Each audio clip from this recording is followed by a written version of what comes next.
리더십은 개발된다 또는 리더십은 태어날 때에 만들어진다. 학자들은 보통 그렇게 얘기를 합니다. 리더십은 30%는 태어날 적에 갖고 있지만은 70%는 만들어지고 개발되어진다라고 이렇게 학자들은 이해를 하고 있습니다. 또 리더십은 최고의 리더뿐만 아니라 중간 리더도 반드시 리더십을 이해를 해야 되고 또 리더를 따르는 팔로워들도 리더십을 이해를 해야 된다라는 겁니다. 여기서 중간 리더의 딜레마를 해소해야 된다. 제가 이렇게 얘기했는데 중간 리더로서도 굉장히 힘든 때가 많은 겁니다. 예를 들면 중간 리더라는 건 이러는 거겠죠. 최고 회사의 최고 리더, CEO 밑에 본부장 같은 사람이죠.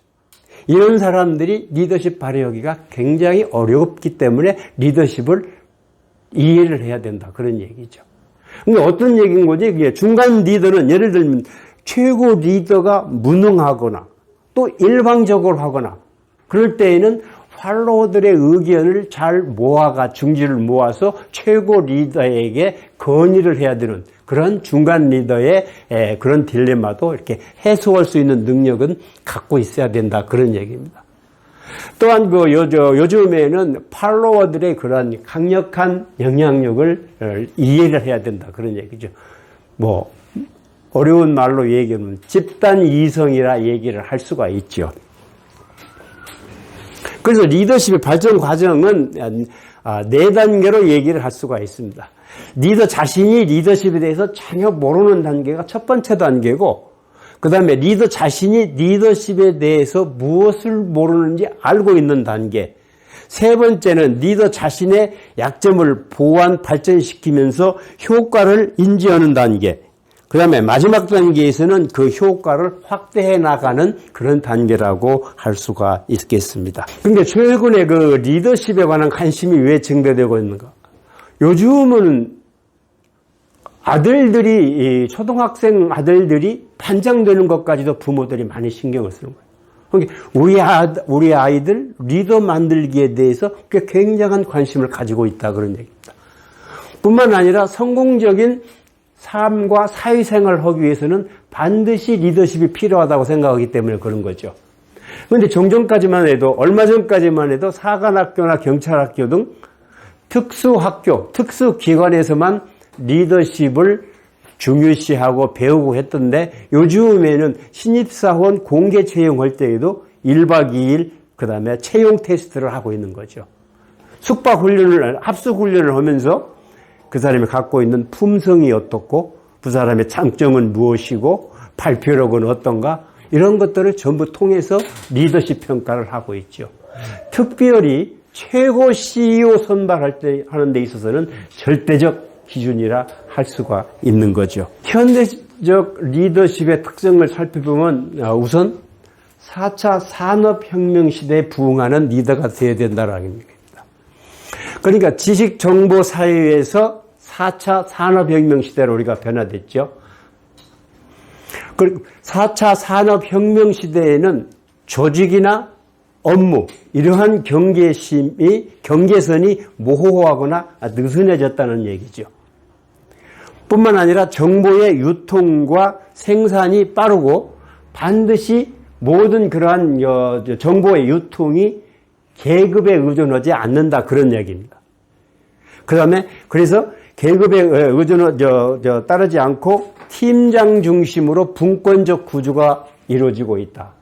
그러니까 종전만 해도 수직적 구조의 리더십에서 탑 리더가 최고 많은 정보를 가지고 있지만 지금 4차 산업혁명 시대에서는 각 분권적으로 임무를 수행하고 있는 팀장이 최고 리더보다 더 많은 정보를 가지고 있고 이 사람들이 정보를 유통을 하고 있다. 그렇게 이해할 수가 있는 거죠.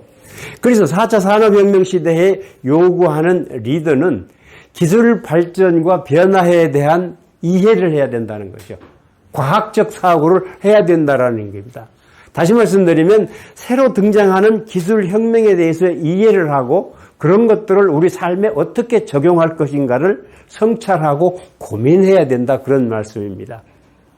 근데 최근에는 또 인공지능에 대한 관심이 대단히 많아져 가지고 과연 우리가 창의성 같은 것을 인간이 발휘할 수 있을까?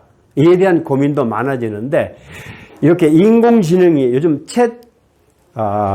GPT 이런 것들이 나올 적에 있어서의 창의성은, 우리가 창의성의 개념을 새로 바꿔야 된다고 학자들은 얘기를 합니다. 어떻게 바꿔야 되는 거니?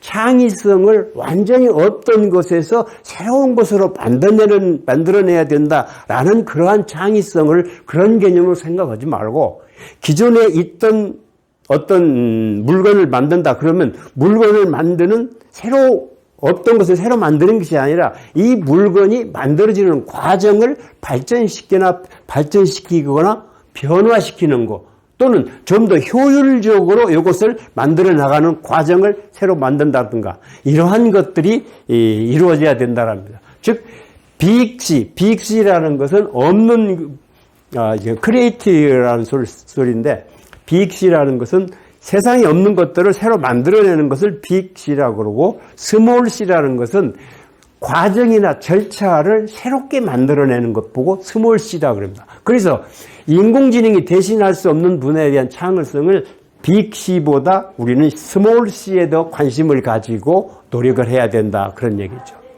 그 다음에 이제 기술 발전에 따라 파생되는 AI의 리스크, 어떤 것들이 있을까요? 요즘에는 뭐 그런 것들도 신문에 많이 떠들더라고요. AI가 전염병을 퍼뜨릴 수도 있다.